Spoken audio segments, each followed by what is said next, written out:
আচার্যের মধ্যে আলোচনা হচ্ছে। সারভট্টতে বলছেন চৈতন্যদেব কি করে ভগবান হবে, কলিযুগে তো ভগবান আসে না। গোপীনাথ আচার্য বলছেন হ্যাঁ, লীলা অবতার নেই, ভগবান আসেন, স্বর্ণাবতার রূপে এসেছেন। এই জন্য বললেন ভাগবতের কয়েকটি শ্লোক আমরা কালকে শ্রবণ করলাম। আসন্ন বর্ণস্ত্রহ্যস্য গুণত অনুযুগম তনু, গুণত অনুযুগম তনু, শুক্লরক্তথাপিত ইদানীং কৃষ্ণতাঙ্গত। তারপরে আমরা শুনলাম ইতি দ্বাপর উর্বিশ, হ্যাঁ, स्तुवन्ति जगदीश्वरम नानातंत्र विधानेन, नानातंत्र विधानेन कलौ अपि तथा शुणु।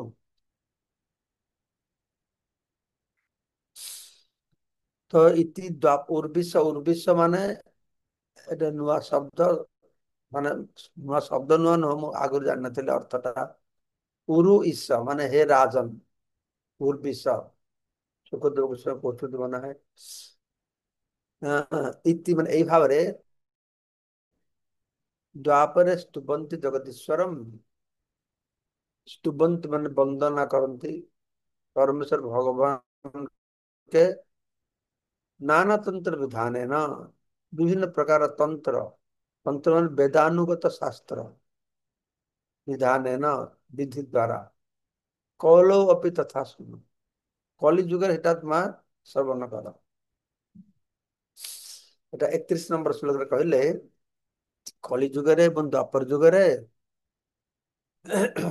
না, দ্বাপর যুগরে বিবিধ শাস্ତ୍ର বୈଦିକ শাস্ତ୍ର ବିଧି ଅନୁଶୀଳନରେ দ্বারা মানুষ পরমেশ্বর ভগবানের স্তব করেন। দয়াকরে আমার কথা শ্রবণ করুন। তারপরে কলিযুগের কথা উনি বলছেন। কৃষ্ণ বর্ণ তুষা কৃষ্ণম সাঙ্গ পাঙ্গস্ত্র পার্ষদম যজ্ঞ হি সংকীর্তন প্রায় হি যজন্তি হি সুমেধস। हे परमेश्वर भगवान, খ্রিস খ্রিস ও ন এই পদাংশ দুটি নিরন্তর উচ্চারণ করেন।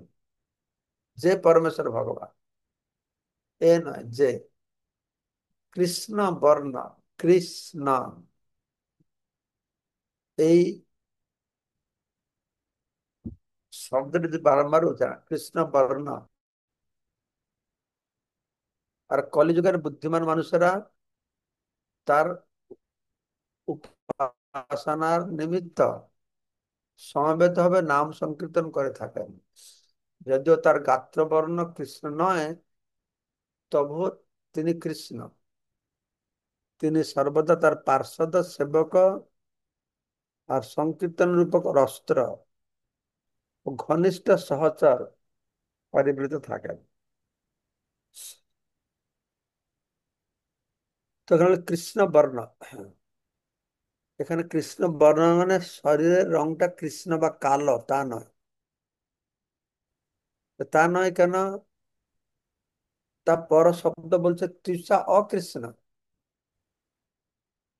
তো তৃষা তার অঙ্গ কান্তিটা অকৃষ্ণ, তো অঙ্গ কান্তি অকৃষ্ণ হবে, তাহলে তার বর্ণ কৃষ্ণ হবে কি করে? তাহলে এখানে যে কৃষ্ণ বর্ণম, তাহলে তার অর্থটা কি হবে? তো তার অর্থ হচ্ছে বর্ণ মানে কি, বর্ণবোধ আছে না, অ আ ক খ গ ঘ, এই যে কৃষ আর ন, এই দুটো যে বর্ণ, হ্যাঁ, কৃষ্ণ বর্ণ, হ্যাঁ, সবসময় যে কৃষ্ণ এই বর্ণ, এই দুটো নাম করছেন, হুম, দুটো অক্ষর সমন্বিত নাম।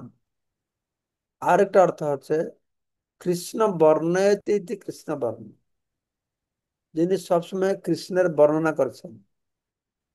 একটা অর্থ হচ্ছে কৃষ্ণ, এই দুটো বর্ণকে যিনি সবসময় উচ্চারণ করছেন, কীর্তন করছেন, আরো কৃষ্ণকে বর্ণনা করছেন। আর তৃষা অকৃষ্ণ, সে অন্ত কৃষ্ণ বহির্গৌর, সে ভিতরে কৃষ্ণ হলেও বাহিরে অকৃষ্ণ, তাহলে অকৃষ্ণ মানে কি? মানে কৃষ্ণ নয়, কালো নয়। তাহলে কালো না হলে কি হতে পারে? লাল হতে পারে, হ্যাঁ, সাদা হতে পারে। এখানে তাহলে মহাপ্রভু তো হলুদ কেন? না আগে সাদা কালার হয়ে গেছে, আর সেখানে কি হয়েছে তোমার লাল কালার হয়ে গেছে না, এবং কৃষ্ণ কালার শ্যাম সুন্দর হয়ে গেছে, বাকি আছে শুধু কোনটা? হলুদ কালার। তো জন্য এটা চৈতন্য মহাপ্রভুকে বোঝাচ্ছে। হুম। তো এই বর্ণনা অনুসারে আমাদের আচার্য বলছে এই শ্লোকে চৈতন্য মহাপ্রভুকে বোঝানো হয়েছে। তো বলা আছে, তো যারা বুদ্ধিমান ব্যক্তি সুমেধস তারা একে পূজা করেন কলিযুগে। সে কিভাবে? না সংকীর্তনের মাধ্যমে এই মহাপ্রভুকে পূজা করেন, যিনি কৃষ্ণ নাম করেছেন, কৃষ্ণ বর্ণনা করেছেন, তার শরীরের বর্ণটা অকৃষ্ণ, অর্থাৎ হলুদ বা স্বর্ণবর্ণ। আর তিনি সঙ্গ, উপাঙ্গ, অস্ত্র, পার্শ্বদ। সঙ্গ, উপাঙ্গ, অস্ত্র, পার্শ্বদ, চারটে কথা এখানে বলা হচ্ছে।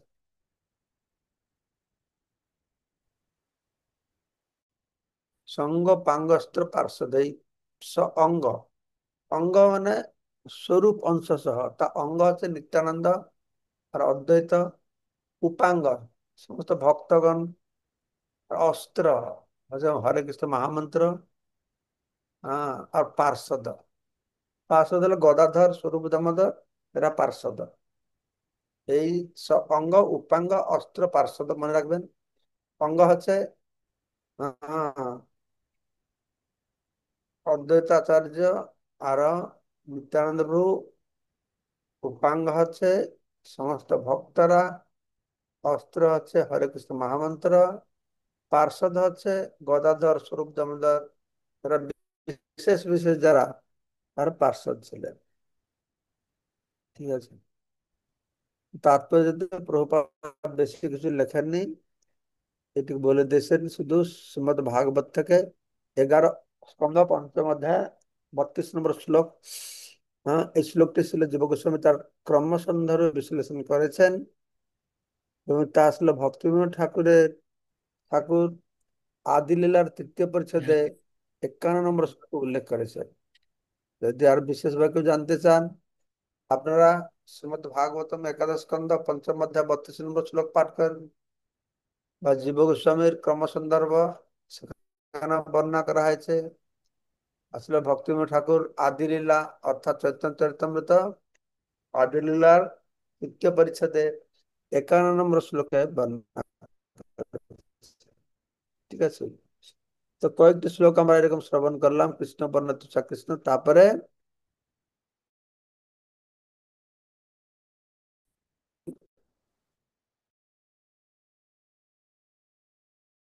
সারুম্ভরাজের কাছে যে মহাপ্রভু যে ভগবান, হরে কৃষ্ণ। কে এইসব দৃষ্টান্ত দেওয়া হচ্ছে। হরে কৃষ্ণ।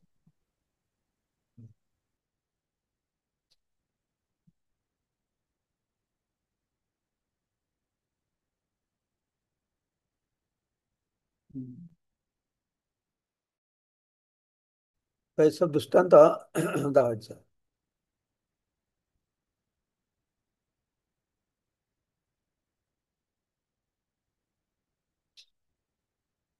তো আরেকটি শ্লোক হচ্ছে মহাভারত থেকে, সুবর্ণ বর্ণ হেমাঙ্গ বরাঙ্গ চন্দনাঙ্গদি সন্ন্যাস কৃৎসম শান্তি নিষ্ঠা শান্তি পরায়ণ। তো এখানে মহাভারতে বিষ্ণু সহস্র নাম যে বর্ণনা করা হয়েছে, সেখানে বলা হচ্ছে ভগবান সুবর্ণ বর্ণ। ভগবান তপ্ত কাঞ্চনের মতো অঙ্গকান্তি ধারণ করে গৌর সুন্দর রূপে অবতীর্ণ হবেন। তার সুন্দর রূপ তপ্ত কাঞ্চনের মতো, তার চন্দন অর্চিত। তিনি সন্ন্যাস আশ্রম অবলম্বন করে কঠোরভাবে আত্মসংযমী হবেন, মায়াবাদী সন্ন্যাসীদের মতো নির্বিশেষবাদী না হয়ে তিনি ভগবত ভক্তে নিষ্ঠাপরায়ণ হবেন এবং সংকীর্তন আন্দোলনের সূচনা করবেন। প্রভুপাদ তাৎপর্য কিছু লেখেননি, শুধু বলে দিয়েছেন। গোপীনাথ আচার্য মহাভারতের শ্লোকটি উদ্ধৃত করেছেন। এই শ্লোকে সুবর্ণবর্ণ, হেমাঙ্গ, বরাঙ্গ, চন্দনাঙ্গ দুই। আমি কোথায় শুনেছি এই শ্লোকের মাধ্যমে? এই শ্লোকটি চৈতন্য মহাপ্রভু সূচিত করছে। প্রথম লাইনে যে চারটা আছে, সুবর্ণবর্ণ হেমাঙ্গ, তপ্ত কাঞ্চনের মতন অঙ্গ, অঙ্গ কান্তি সোনার মতো। হম। তো বরাঙ্গ, বরাঙ্গ, দেহ অত্যন্ত সুন্দর আর চন্দন চর্চিত। এটা হচ্ছে মহাপ্রভুর গৃহস্থ আশ্রমের বর্ণনা। ঠিক আছে। তারপরে সন্ন্যাস হওয়ার পরে সন্ন্যাসকৃত, সন্ন্যাস গ্রহণ করবে, সম, আত্মসংযম থাকবে, সন্ন্যাসকৃত সম, শান্ত থাকবে, নিষ্ঠাপরায়ণ থাকবে। হ্যাঁ। হরে কৃষ্ণ মহামন্ত্র প্রচার দ্বারা শান্তি স্থাপন করবে। তো নিষ্ঠা হচ্ছে ভগবত ভক্তির প্রতি নিষ্ঠা। ঠিক আছে। তোমার আগে এত কথা নাহি প্রয়োজন, উৎসর ভূমিতে যেন বীজের রোপণ। গোপীনাথ আচার্য একটু ফ্রাস্ট্রেটেড হয়ে গেছেন, বলছেন তোমার কাছে অত সমস্ত প্রমাণ দেওয়ার কোনো প্রয়োজন নেই, কেননা তুমি হচ্ছে একজন শুষ্ক মনোধর্মী। উৎসর ভূমি, শুষ্ক ভূমিতে বীজ রোপণ করলে কোন লাভ হয় না, তেমনি তোমার কাছে এই সমস্ত প্রমাণ দেখে কোন লাভ হবে না। একটু ছোট করে দিয়েছেন। ওরা তো আত্মীয় তো, ও তো উনার কি, উনার ভগ্নিপতি, উনি বলতে পারেন এরকম কথা? সার্বভৌম মহাপণ্ডিত, তিনি রাজ পণ্ডিত, উনার অনেক শিষ্য ছিলেন, খুব বিদ্বান ব্যক্তি, কিন্তু হলে কি মায়াবাদী।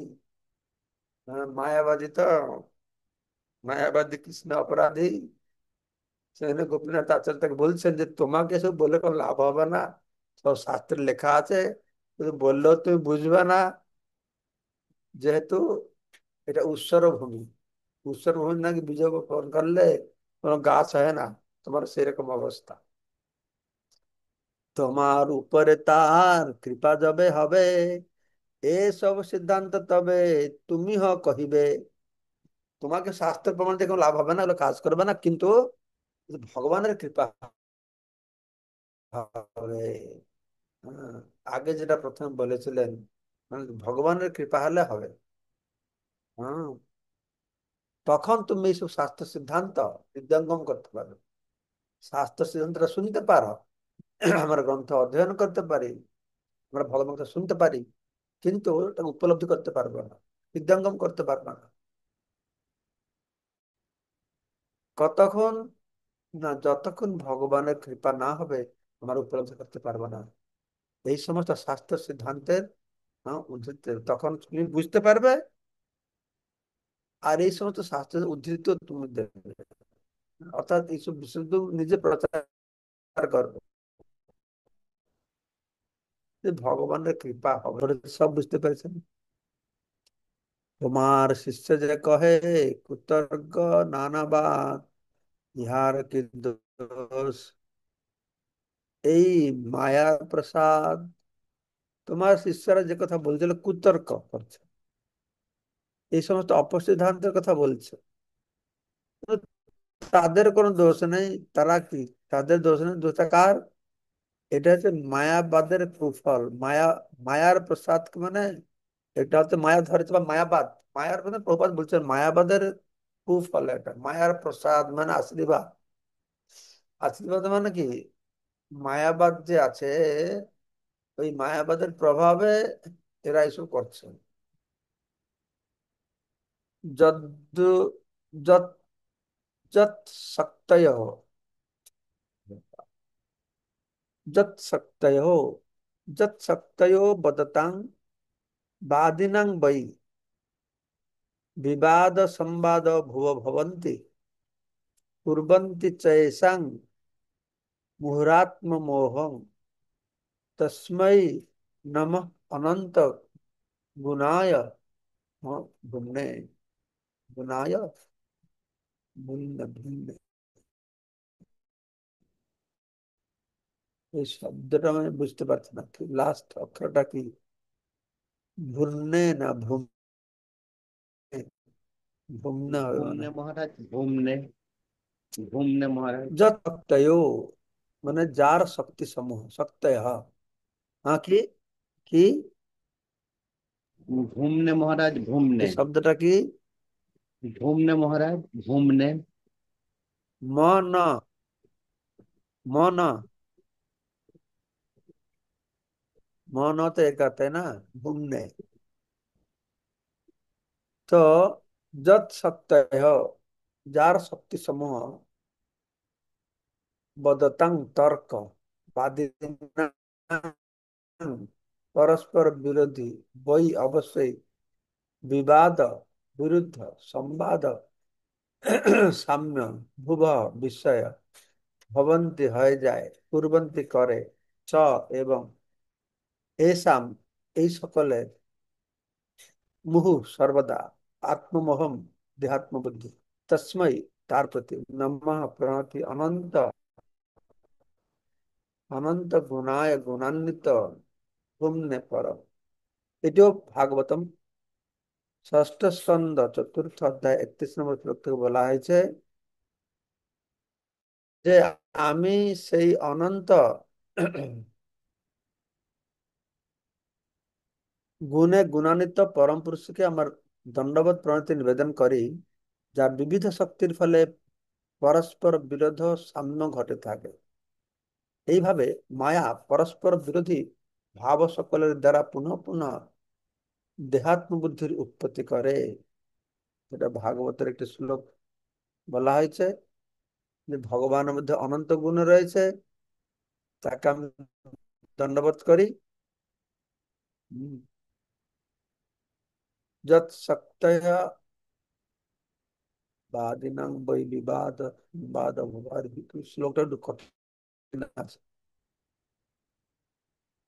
ঠিক আছে, নমঃ অনন্ত গুণায় ভুম্নে, সে অনন্ত পরম গুণান্বিত ভগবানকে আমি নমঃ নমস্কার করি। এসা মুহুর আত্মমোহ তস্মৈ, যে বারংবার দেহাত্মবুদ্ধি ঘটাচ্ছে,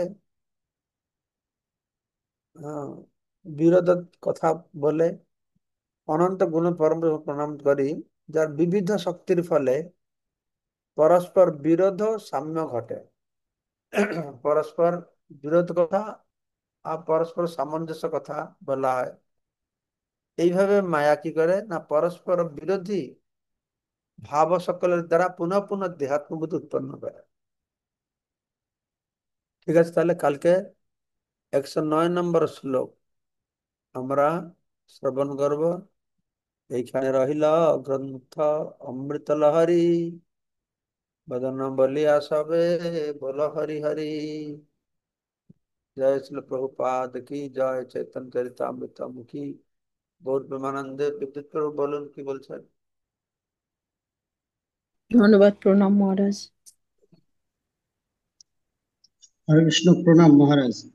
মহারাজ, স অঙ্গ মানে হচ্ছে অঙ্গ স্বরূপ অংশ স, মানে নিত্যানন্দ প্রভু, অদ্বৈত প্রভু, ভক্ত উপঙ্গ ভক্তগণ। তারপরে অস্ত্র হচ্ছে ওই হরিনাম সংকীর্তন রূপ অস্ত্র। পার্শ্বদম বলা হচ্ছে গদাধর ও স্বরূপ দামোদর আদি পার্শ্বদ। আর সেবক এখানে বলা আছে, সেবক সেবক কাকে বলা হয়? শ্রীবাস পণ্ডিত বা সেবক কি? এখানে অনুবাদে বলা আছে তিনি সর্বদা তার পার্শ্বদ সেবক, সংকীর্তন রূপ অস্ত্র ও ঘনিষ্ঠ সহচর পরিবৃত থাকেন। তা সেবক এখানে কাকে বলা বলা যায় মহারাজ? তারা মহাপুরুর সঙ্গে থাকে, সেবা করে, তারা ও সেবক। আচ্ছা আচ্ছা। অর্থাৎ অঙ্গ নিত্যানন্দ প্রভু অদ্বৈত আচার্য, এটা আমি কোথায় শুনেছি, এখানে প্রভুপাদ লেখেনি, আমি শুনেছি নিত্যানন্দ আর অদ্বৈত হচ্ছে অঙ্গ। অঙ্গ স্বরূপ অংশ, আচ্ছা আচ্ছা, সঙ্গ। ঠিক আছে, ঠিক সবাইকে আছে। অসংখ্য ধন্যবাদ আজকের অনুষ্ঠানে যোগদান করবার জন্য। হরে কৃষ্ণ, ধন্যবাদ। বাঞ্ছা আর কল্পতরুভ্যশ্চ কৃপা পঞ্চস্বরূপদেবচ পতিত পাবনভ বৈষ্ণবায় নমো हरे নমো। कृष्ण दंडवत प्रणाम प्रभु जी। जय श्रीमद् भक्ति सिद्धांत महाराज। नमो नमः। दंडवत प्रणाम। जय हाँ হরে কৃষ্ণ হরে কৃষ্ণ।